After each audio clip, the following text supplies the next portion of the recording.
Selamat malam, Assalamualaikum warahmatullahi wabarakatuh.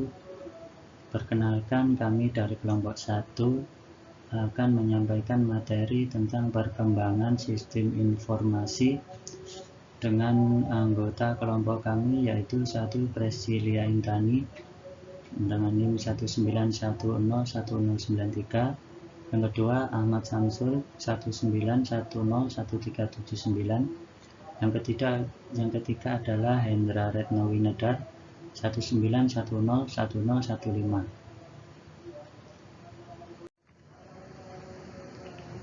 Untuk materi pertama adalah tentang perkembangan komputer, yaitu komputer yang dipasarkan secara luas pertama kali adalah ENIAC 1, dipasang pertama kali di US Census Bureau pada tahun 1951.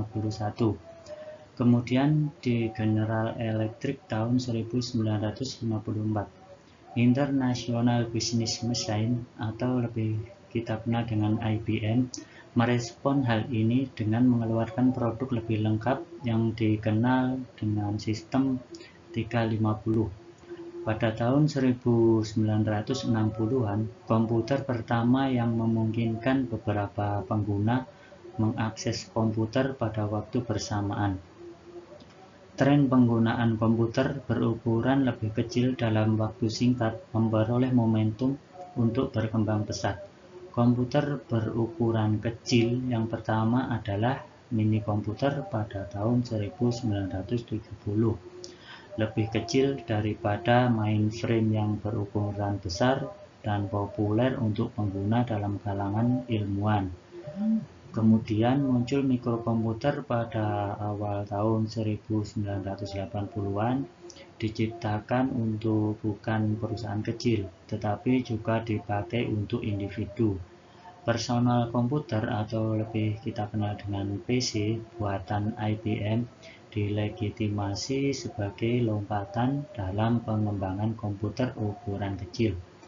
Ukuran yang tepat untuk peningkatan teknologi perangkat keras atau hukum Moore atau lebih dikenal dengan Moore's Law yang menyatakan bahwa kekuatan komputer menjadi 2 kali lipat setiap 18 bulan.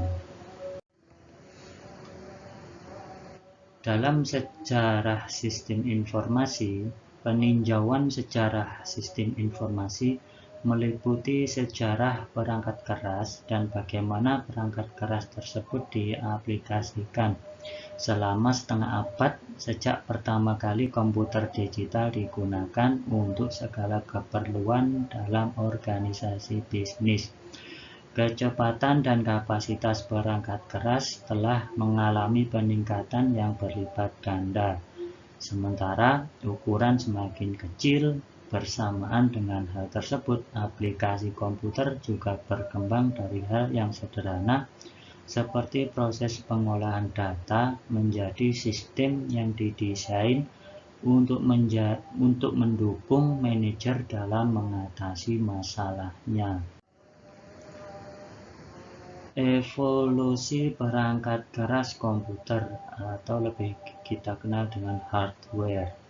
Komputer elektronik yang kita kenal saat ini berasal dari mesin yang diberi nama Electronical Numerical Integrator and Calculator atau lebih terkenalnya dengan disingkat ENIAC, yang dikembangkan pada 1946 oleh John Mauchly dan J. Prosper Eckert.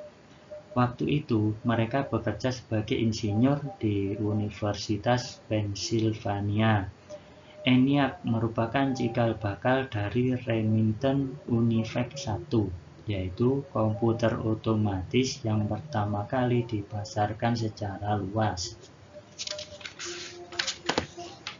Pertama kali ENIAC digunakan oleh organisasi pemerintah, yaitu US Census Bureau pada 1951. 3 tahun kemudian, mesin dengan jenis yang sama digunakan pertama kali dalam organisasi bisnis. General Electric mesin ini mengerjakan kurang dari 2000 perhitungan per detik.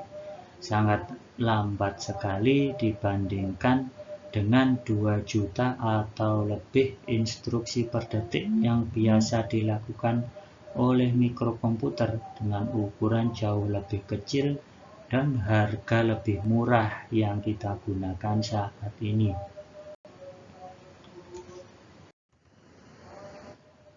Hukum Moore atau lebih dikenal dengan Moore's Law. Istilah hukum Moore's Law diambil dari nama Gordon Moore, yaitu salah seorang dari pendiri Intel. Hukum Moore's Law ditemukan pada tahun 1960-an, menyatakan bahwa kepadatan ruang penyimpanan sirkuit terintegrasi pada chip silikon menjadi 2 kali lipat setiap tahunnya. Pada tahun 1970-an, kecepatan penggandaan memerlukan waktu kurang lebih dari 18 bulan, dan lanjut sampai sekarang. Saat ini, jika dibandingkan dengan hukum Moore, maka kita merujuk pada kekuatan komputer yang meningkat 2 kali lipat setiap 18 bulan. Pengantar rancangan komputer. Komponen utama dari komputer adalah prosesor. Prosesor ini dikontrol oleh sistem operasi seperti Windows 2000 yang bertugas mengelola input-output atau lebih dikenal dengan pengolahan input dan pengeluaran dari output.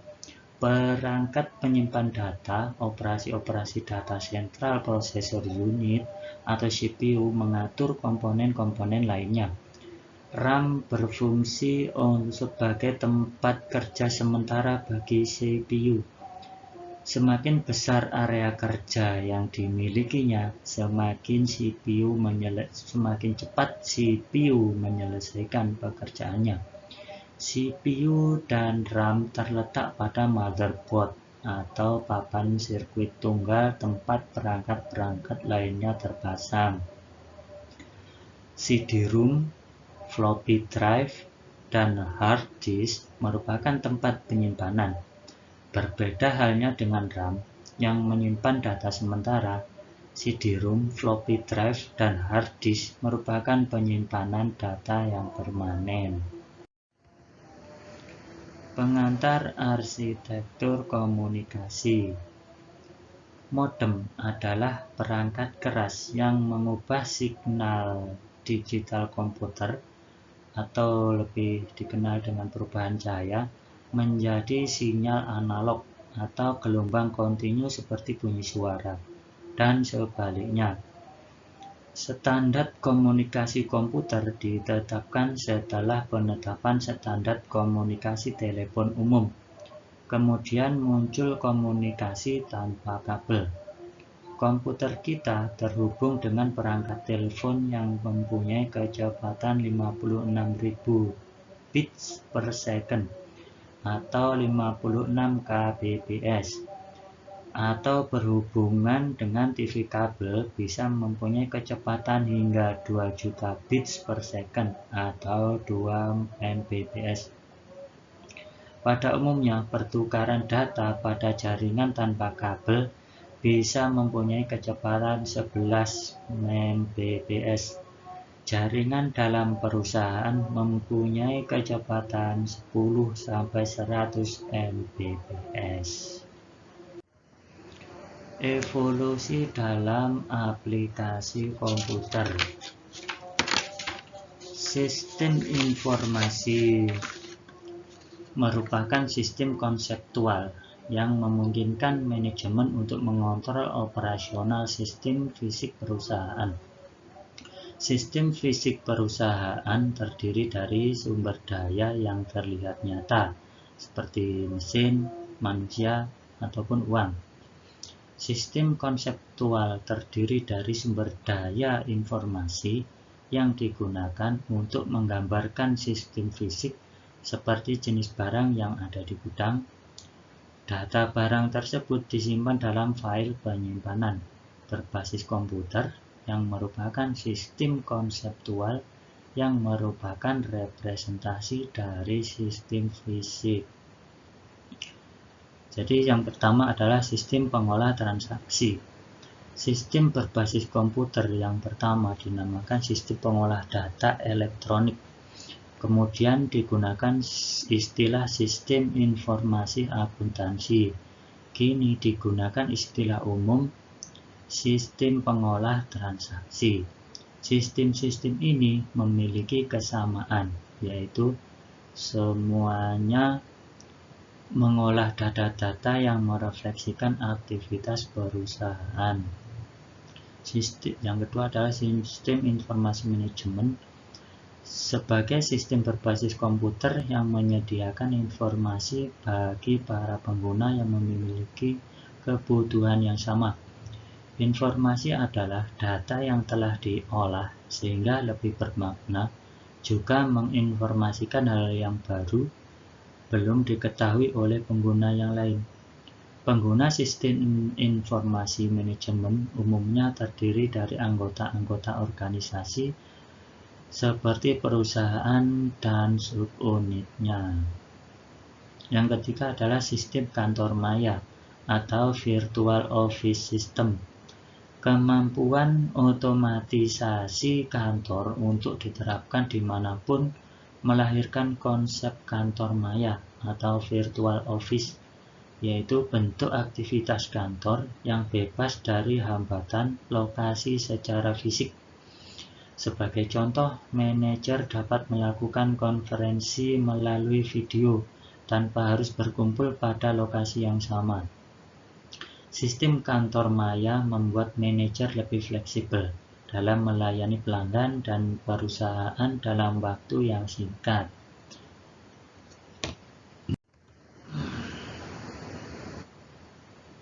Manajer sebagai pengguna sistem informasi.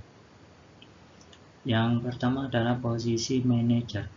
Manajer berada pada berbagai tingkat manajerial dan dalam berbagai area bisnis perusahaan. Penting bagi para perancang sistem informasi untuk mempertimbangkan tingkat manajer, karena sistem dapat dipengaruhi oleh sumber informasi dan bagaimana informasi tersebut direpresentasikan. Apa yang dilakukan oleh manajer?